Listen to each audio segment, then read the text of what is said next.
Wow, it's looking busy in here. It is looking busy.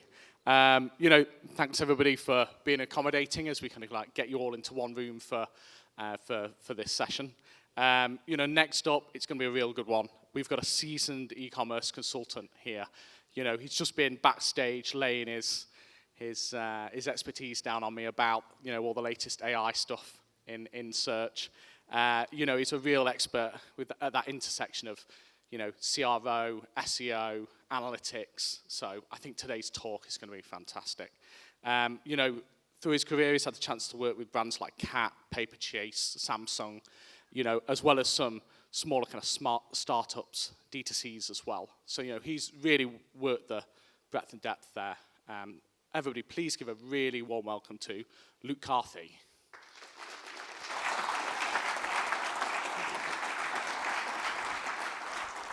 Afternoon, ladies and gents. It's a pleasure to be here. I'm absolutely fucking loaded. I know I shouldn't swear, but fuck it, we're going to do it anyway. So, I'm loaded because I've been collecting cake like Pokemon, right? That cake upstairs was sensational.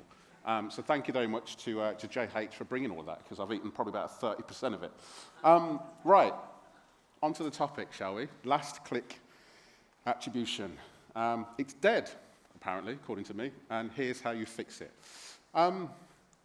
So, who am I? A great introduction already, but thank you very much, appreciate that. Very quickly, I'm an e-commerce consultant, and I do e-commerce stuff for e-commerce people, obviously, hence why I'm here. So, growth through CRO, through SEO, through GA4, yes, that acronym that no one likes, still in 2025, just helping people through a bunch of stuff.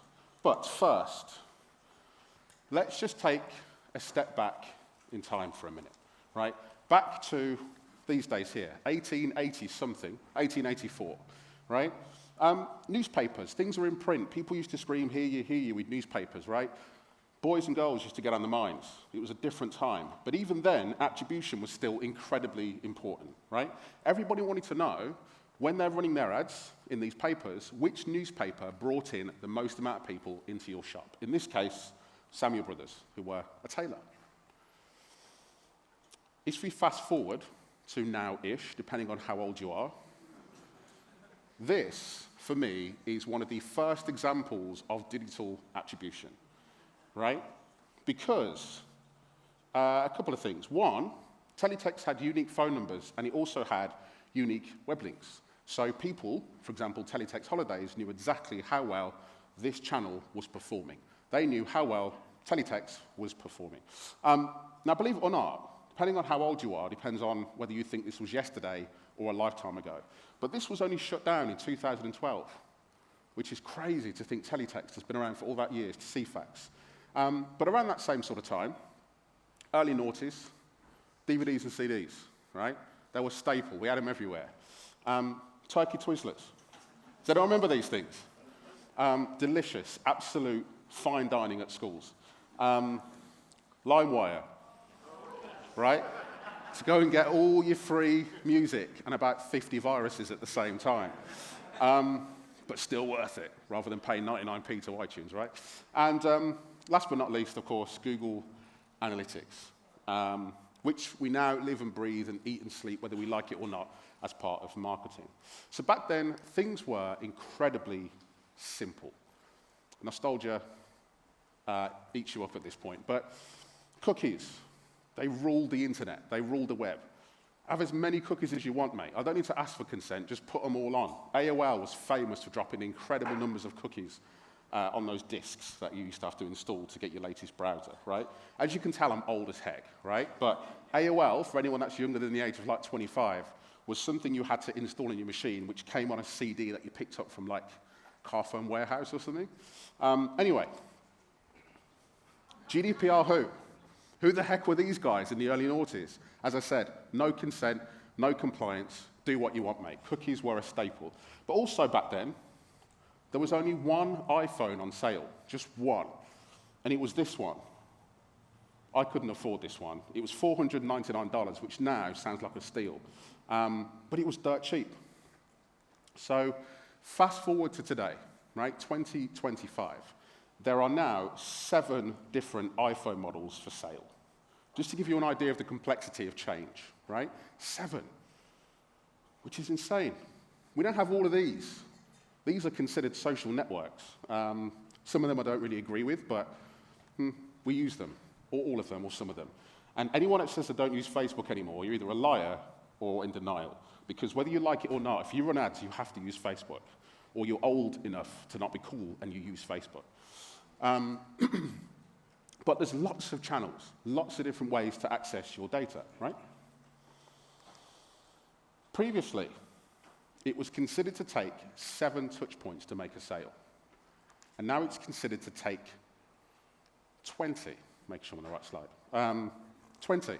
It's significantly longer for people to go away and consider something and then go away and buy it, right?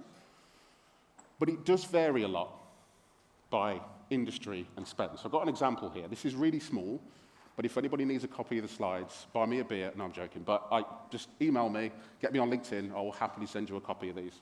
But obviously, as you'd expect, the lesser the cost, the less touch points you need. All the way up to enterprise, where, of course, there's lots of conversations and meetings and negotiations to have. So let's set the scene for a minute. Let's just walk through a typical example here. So you're in the market for a brand new phone, right? And you've just found out that the iPhone 22 Ultra Pro, fuck yeah, Max Ultimate is just launched, right? You're in the mood for that. It's got 8 cameras. And it's got 8 cameras because Apple have decided that 3 cameras is redundant. It's obsolete. It's a waste of time. So Marcus Brownlee, who's just, if you don't know who this guy is, go and check him out. He does loads of tech on, he doesn't need an introduction. Everyone knows who the heck this guy is. But he does loads of tech reviews. He's the tech G on the internet. So you go away and you watch his YouTube review. You see what his initial thoughts are. And then you kind of get sucked into the world of YouTube and you watch a few more reviews and a few other bits and pieces to take a look and get a feel for whether the phone is any good. Then you go over to TikTok and do the same. And then you get lost in the FYP and you lose an hour, right? But it happens. And then you go to Instagram, because that's kind of what I do after going to TikTok. And then you look at the same. You see what the consensus is, what the initial feedback is, what people think. Then you go to Google and you search for iPhone 22, Ultra Pro, bloody, whatever the thing is. And you find an article on Tom's Guide, which gives you the definitive comparison between the 22, the 21 versus the Samsung equivalent, and all the other kind of flagship killers, right? So now you've got a better idea. So you go to Google, and you do another search. And of course you end up on Reddit, because you can never do a Google search nowadays without seeing at least one Reddit link on the first page, right? So then you go back to Google, and you search for deals. And you see that John Lewis has a pretty good deal. So you click onto the John Lewis site. Your attribution at this point is organic search, right? Because you clicked an organic link on Google. And then you see, if you sign up via John Lewis to their email mailing list, you get a special discount. 12 months Apple TV and an extra 12 months warranty, which if you didn't know, I don't work for John Lewis, but you often get an extra 12 months on electricals, all right? Warranty. So then you leave the site. You go about your business. You finish work. It's time to drive home. And then I made a mistake. So what you do is you've signed up for that email. And then the first thing you do is you've then got to opt in to that email, which means you've clicked that link, which means your attribution is now email. So it was originally organic search, now it's email. So then you had to put it to the basket. But then you decide to have a look around and make sure John Lewis has the best deal.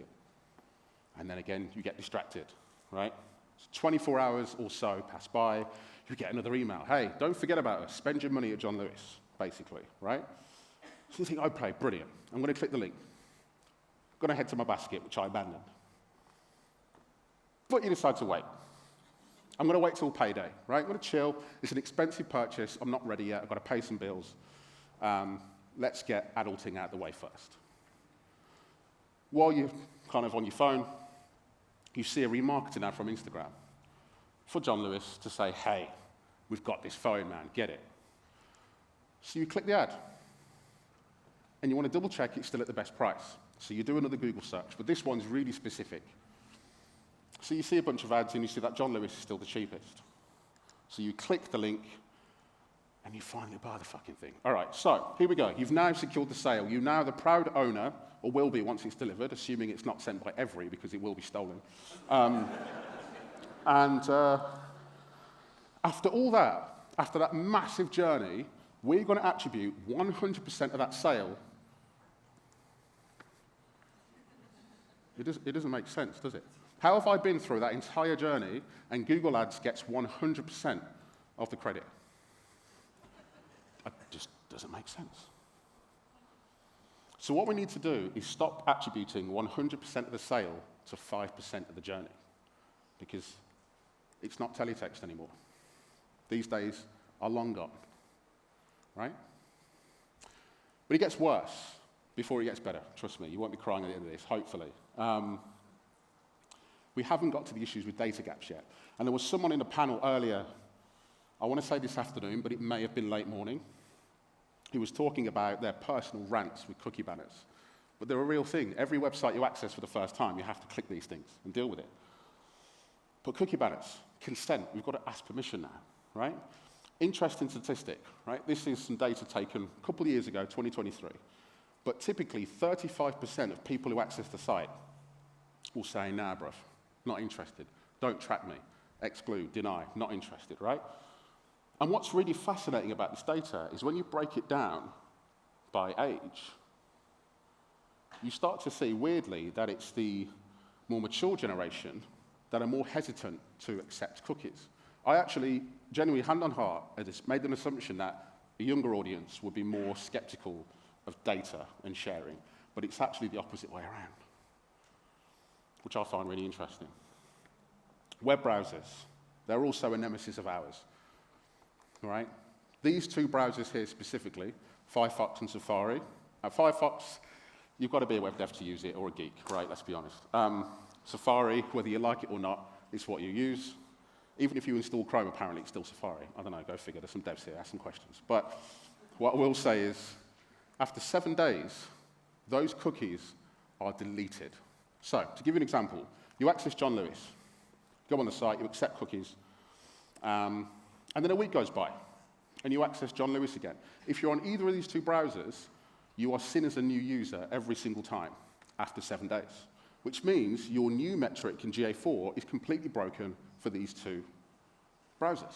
So again, it just kind of cements the point that we have a harder game to play when it comes to actually understanding what our users are up to, right? Remarketing and user tracking is also compromised. It's a real hot mess. It's a real problem. So, what do we do about it?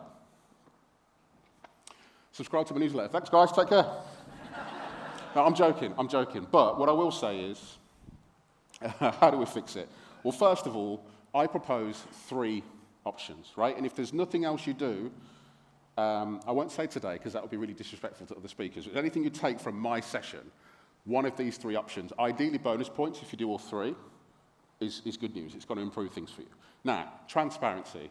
We cannot reveal the full journey. You can't see what people are doing on other platforms. You just can't. But with these 3 options on your own website, it makes things a heck of a lot easier.